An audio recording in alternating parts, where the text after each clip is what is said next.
On Monday, July 13th, 2015, America suffered a loss. What was that loss exactly? This was the loss of a 28-year-old African-American woman named Sandra Bland. Sandra Bland was a woman who very much voiced her own opinion in any way, shape, or form. Before her unfortunate death, Sandra Bland made Sandy Speaks videos on her Facebook that revolved around racial equality in American society.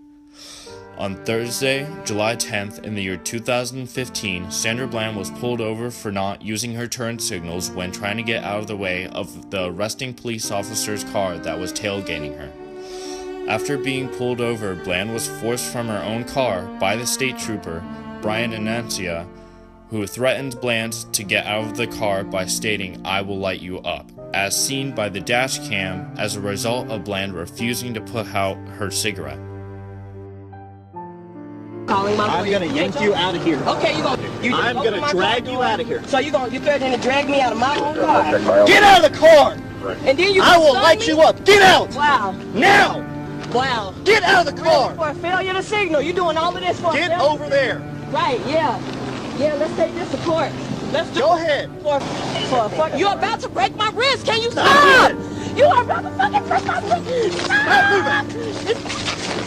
Stop now! Stop it! Slam me, knock my head in the ground. I got epilepsy. Good. Good. I want you to wait right here. Wait right here. I can't go nowhere with a fucking knee on my back.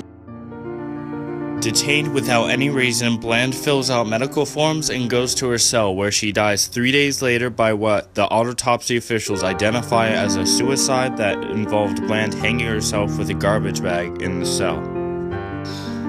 With the case of Sandra Bland in mind, we are asked the question, what does this event and the events surrounding it tell us about race in America? In conclusion, there needs to be a change in the way of how situations like this are held, because it could be easily avoided to prevent unneeded death. There needs to be a change in the punishments for police officers in our nation so they understand that even with their privileges as police officers, they can't get away with their crimes. We need to understand why this problem of race is still controversial and why it still exists in our society today. Based on the history of America, it is not good when it comes to black and white people. But I want us to try and get past that. And that is ultimately impossible. It's impossible to happen until certain people realize they were born into a certain type of privilege. And it does not matter if you never break a law or if you never get into any trouble. Part of the reason for that being is the police don't even suspect you of doing anything wrong. And that's just how it is.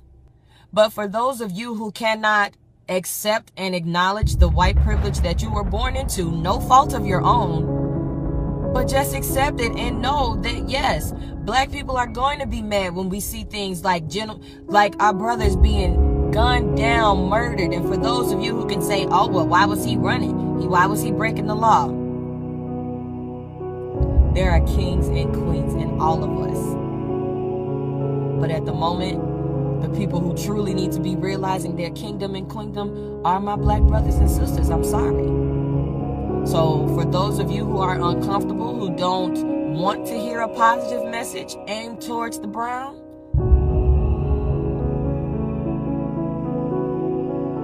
you don't have to watch it. I am not against white people, but what Sandy Speaks wants to do is let my kings and queens know you can do it. We can be successful. It is up to us. I love you all dearly. I hope you have a great day. I hope you have a successful and prosperous day. Do what is necessary to establish your kingdom and queendom and just be great. Go out there and be the greatest thing that you can